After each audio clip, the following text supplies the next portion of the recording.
आज हम लोग यूरो जीबीपी की बात करेंगे और इसमें अभी रिसेंटली यूरोपियन यूनियन से कोई सिग्निफिकेंट इकोनॉमिक डेटा नहीं आया है, लेकिन यूके से कुछ रिसेंटली डेटा रिलीज हुए हैं। उसमें हम लोग चर्चा करेंगे और देखेंगे कि किस तरह से यूरो जीबीपी की ट्रेडिंग आइडिया हमारे सामने अकर होती है। सो यूरो जीबीपी के चार्ट पे हम लोग अभी वन आवर पे हैं, चूँकि ये ऑलरेडी बुलिश मूवमेंट शो कर रहा है और आप देख रहे होंगे कि ये जो पहली मूवमेंट है ये कुछ इस तरह से हुई थी और उसके बाद हम लोग इसे करेक्शन या रिट्रेसमेंट कह सकते हैं, जो कि ये नीचे की ओर हुई है।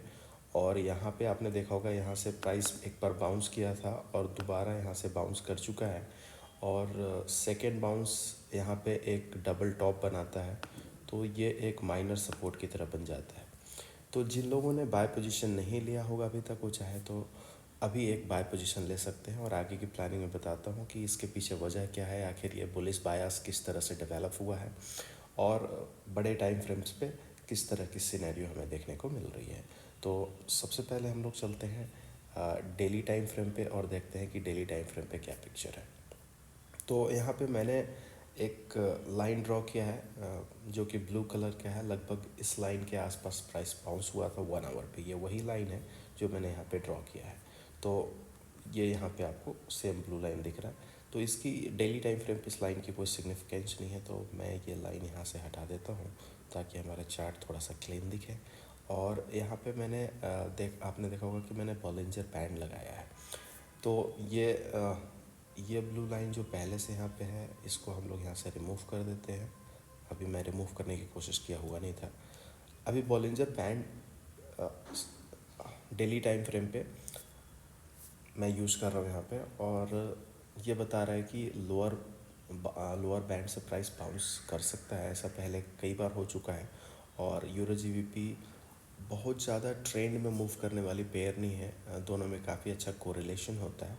तो इसलिए एक रेंज में ये काफ़ी लंबे टाइम तक मूव करता है। मगर लंबे टाइम की अगर मैं बात करूँ तो कई दिनों नहीं, कई महीनों तक एक लिमिटेड रेंज में ये मूव करते रह सकता है। और इस तरह की बिहेवियर आप चाहें तो इसके वीकली टाइम फ्रेम पे भी देख सकते हैं कि एक रेंज में काफ़ी लंबे टाइम तक मूव करते रहता है। तो यहाँ पे सबसे पहले बात कर लेते हैं कि टेक्निकली हमारे पास क्या है। तो ये जो एरिया था वो पहले से ही एक सपोर्ट बना हुआ था। हम लोग बात कर रहे हैं पुराने स्विंग लो की, और अभी का जो स्विंग लो बना है दोनों में काफ़ी ज़्यादा डिफरेंस नहीं है। एग्जैक्ट प्रिसाइज अगर मैं इसे ड्रॉ करूँ तो ये आपका था पुराना स्विंग लो, ये फिर से उसी स्विंग लो से रिवर्स किया। तो बाय डिफ़ॉल्ट या नेचुरली ये एक सपोर्ट एरिया था और अभी सेम एरिया पे फिर से स्विंग लो बन चुका है या बनता हुआ नज़र आ रहा है अभी। और साथ ही साथ ये बॉलिंजर बैंड का बॉलिंजर का लोअर बैंड भी है। तो यहाँ से प्राइस बाउंस किया है, तो यहाँ से बाय पोजीशन लेकर के बॉलिंजर के मिड बैंड को टारगेट किया जा सकता है, जो कि एक रेंज ट्रेडिंग की या फिर बॉलिंजर बैंड को ट्रेड करने की क्लासिकल अप्रोच होती है। और ऐसे सपोर्ट को हम लोग कहते हैं कन्फ्लुएंस सपोर्ट, जहाँ पे एक नहीं कई सारे टेक्निकल फैक्टर्स सेम एरिया को सपोर्ट या रेजिस्टेंस जब बता रहे हैं तो उसे कन्फ्लुएंस सपोर्ट या कन्फ्लुएंस रेजिस्टेंस कहते हैं। अब इसमें फंडामेंटल फैक्टर या इकोनॉमिक डेटा की जो मैं बात कर रहा था वो बता देता हूँ। रिसेंटली आपने देखा होगा कि यूके से सीपीआई रिलीज़ हुई थी, तो वो भी बेटर देन फोरकास्ट थी। जीडीपी रिलीज़ हुई थी, वो भी बेटर देन फोरकास्ट थी। इसीलिए लास्ट वीक यानी कि फ्राइडे को जो रिटेल सेल्स आने वाला था, मार्केट काफ़ी हद तक उसे एक्सपेक्ट कर रहा था कि रिटेल सेल्स भी पॉजिटिव होगा। अब जाहिर सी बात है कि कंज्यूमर प्राइस इंडेक्स अगर बढ़ती है तो कंज्यूमर ही रिटेल सेल्स को बढ़ाता है, ठीक है। तो इसलिए रिटेल सेल्स बढ़ने की काफ़ी ज़्यादा उम्मीद थी, लेकिन रिटेल सेल्स का डेविएशन ने लोगों को काफ़ी सरप्राइज़ किया, जो कि -0.5% की ही उम्मीद की जा रही थी, लेकिन वो -3.2% आ गया, जो कि एक बहुत बड़ा नेगेटिव सरप्राइज़ था पाउंड के लिए। और इसीलिए पाउंड गिरा इमीडिएटली उसके रिलीज़ के बाद, और यूरो पे वैसा कोई इफेक्ट नहीं था, इसलिए यूरो जीबीपी वहाँ से बाउंस कर गया। और उसके बाद एक टेक्निक होती है जिसे हम कहते हैं माइन स्वीपर टेक्निक, कि अगर मार्केट पहले से डाउन ट्रेंड में था और अगर पहली बार ये अपस्विंग अगर क्रिएट करता है किसी भी वजह से, चाहे वो वजह टेक्निकल हो या इकोनॉमिक हो, तो तुरंत बाय पोजीशन आपको नहीं लेना चाहिए। Unless you are a news trader. अगर आप न्यूज़ ट्रेड करते हो, ठीक है, आपने न्यूज़ आई, बाय पोजीशन लिया, आपने न्यूज़ ट्रेड किया, क्लोज कर दिया। मैं बात कर रहा हूँ कि हमारे यहाँ कुछ ट्रेडर्स जो स्विंग ट्रेडिंग स्ट्रेटजी यूज़ करते हैं। अगर आपने हमारी स्ट्रेटजी पेज पे देखा होगा तो यहाँ पे ये हमारी साइट पे आ जाते हैं। सॉरी, मैंने सिर्फ 25 टाइप करके ये कर दिया, एंटर कर दिया 25 नूस्टर्स पे। अगर आप ये स्ट्रेटजी स्पेस पे जाते हो तो आपको इसमें एक स्ट्रेटजी दिखेगी जिसकी रिजल्ट करीबन 1 ईयर 2 मंथ्स की है, और उसकी स्ट्रेटजी का नाम है शॉर्ट स्विंग ट्रेडिंग। यानी जब स्विंग पे ट्रेड करते हैं तो हम सिर्फ न्यूज़ की बात नहीं कर सकते कि आगे का स्विंग कैसे डेवलप होगा। तो उसके लिए माइन स्वीपर टेक्निक यूज़ की जाती है, जो ये कहता है कि एक बार अगर आपकी मूवमेंट हो गई तो आप करेक्शन की वेट करो, और पहले करेक्शन के बाद फिर से अगर मार्केट ऊपर जाने लग जाए तो भी बाय एंटर मत करो। फिर से दूसरा करेक्शन होगा और फिर जब उसके बाद जब मार्केट कंटिन्यू करेगी तो आप एंटर करो। तो मैं कहता हूँ कि मैं उतना सेफ अप्रोच नहीं लगाता, क्योंकि हमारा टारगेट काफ़ी नज़दीक है और हो सकता है उतना सेफ अप्रोच लगाते तक मार्केट उस स्विंग में ऑलरेडी इस एरिया यानी कि हमारे मिड बैंड तक पहुंच जाएगा। इसलिए मैंने सोचा कि एटलीस्ट फर्स्ट करेक्शन के बाद हमें एंटर कर लेना चाहिए, अगर फर्स्ट करेक्शन के बाद मार्केट ऊपर की ओर कंटिन्यू करता है तो। अब यहाँ पे एक एक्स्ट्रा फैक्टर मिल जाता है कि हमें डबल बॉटम मिल चुका है। मार्केट यहाँ पे आया, ऊपर जाने की कोशिश किया, फिर से नीचे जाने की कोशिश कर रहा था। अगर बेयरिश फोर्स काफ़ी स्ट्रांग होता तो अभी मार्केट नीचे की ओर कंटिन्यू कर चुका होता, लेकिन मार्केट फिर से यहाँ से बाउंस कर गया। अब इस बात की कोई गारंटी नहीं है कि अभी यूरोपियन सेशन ओपन होगा, लंदन सेशन ओपन होगा तो मार्केट यहाँ से ऊपर ही ऊपर जाता रहेगा।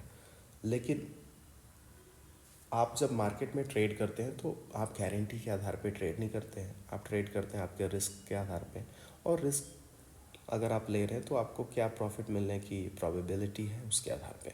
तो हमारा यहाँ पे जो रिस्क होगा वो यहाँ से कितना हो सकता है, इस पॉइंट से यहाँ तक। ऑब्वियसली आपका स्टॉप लॉस यानी एग्जिट पॉइंट यहाँ वहाँ से अगर कैलकुलेट करें तो 32.3 पिप्स नीचे है।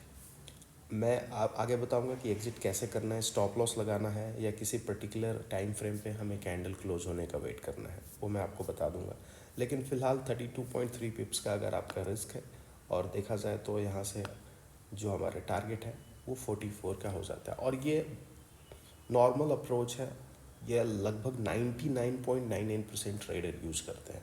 तो एक तो ये अप्रोच हो गया जहाँ पे आप सिंगल ट्रेड करते हैं और उसके बाद इस स्विंग ट्रेड पे आप SLT पे लगा के छोड़ देते हैं। दूसरा जो अप्रोच होता है कि अगर मार्केट यहाँ से ऊपर की ओर जा रहा है तो आपने पूरा रिस्क यहाँ पे नहीं लिया, जैसे जैसे मार्केट ऊपर की ओर डेवलप करता जा रहा है आप सेकेंड थर्ड पोजीशन ऐड करते हो। जैसे मैंने एक माइन स्वीपर टेक्निक की बात की थी कि मार्केट अपस्विंग बनाता है, उसके बाद फिर से और अच्छा अपस्विंग, इसके बाद थोड़ा सा हायर लो बनाना चाहिए अप ट्रेंड को जस्टिफाई करने के लिए। तो उसमें ये कहा जाता है कि आप पहले करेक्शन के बाद जो मूव है उस पर ट्रस्ट ना करो।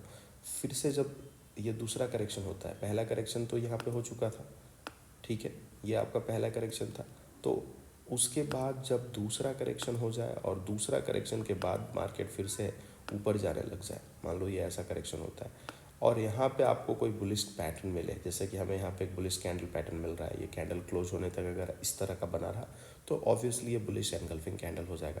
अगर इसी तरह का मुझे हमें यहाँ मिलता है तो हमें बाय कर लेना चाहिए।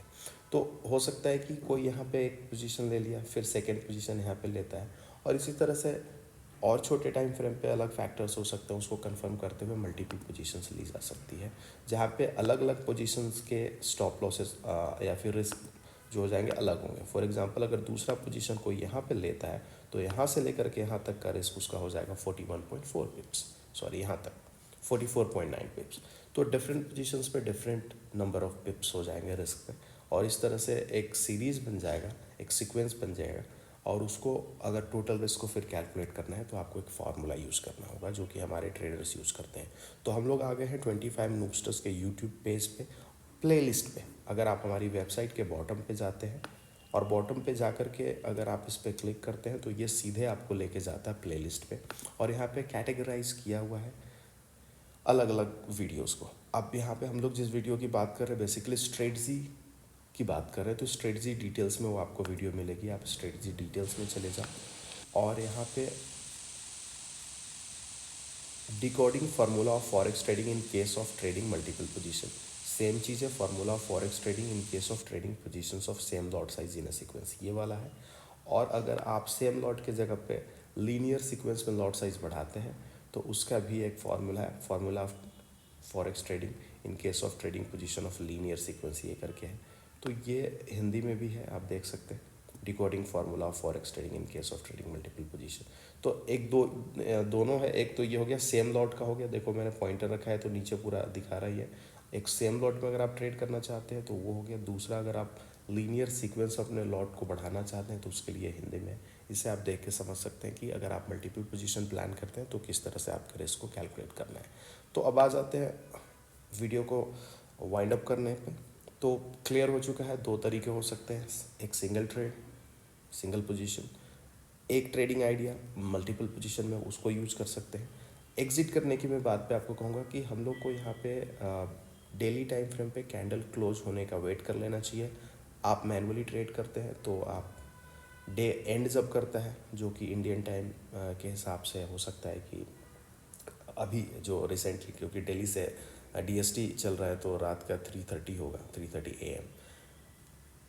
ये टाइम फॉरेन कंट्रीज़ में 2 बार चेंज होता है, तो अभी 3:30 है, लेकिन हो सकता है ये बाद में मार्च के बाद वो 2:30 हो जाए। तो इसलिए मैं उस पर नहीं जाऊँगा, मैं आपको न्यूयॉर्क टाइम पे बता देता हूँ, वहाँ चेंजेस होते रहते हैं। और जब भी डेली क्लोजिंग होती है मोस्ट ब्रोकर्स में 5 PM पे होती है। अगर आपके ब्रोकर्स में 5 PM पे नहीं होती है तो चार्ट एनालिसिस के लिए ऐसा ब्रोकर यूज़ करें जिसमें न्यूयॉर्क के 5 PM पे डेली कैंडल क्लोज होता हो, ताकि आपके डेली कैंडल क्लोज होने का प्राइस और बाकी सभी का सेम हो और आपको कोई डिफरेंस ना हो एनालिसिस में।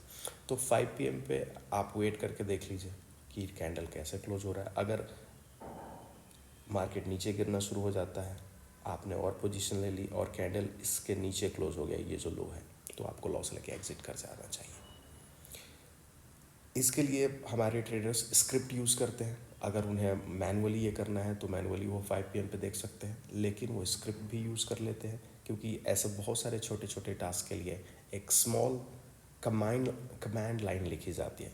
स्मॉल पीस ऑफ प्रोग्राम कह सकते हो, या सेट ऑफ कमांड लाइन, जो कि एक ही टास्क को काम करती है और खुद ही एक्सपायर कर जाती है, उसे स्क्रिप्ट कहते हैं। तो स्क्रिप्ट के द्वारा भी ऐसे छोटे मोटे टास्क को आप एग्जीक्यूट करा सकते हैं। तो alright, thank you for watching.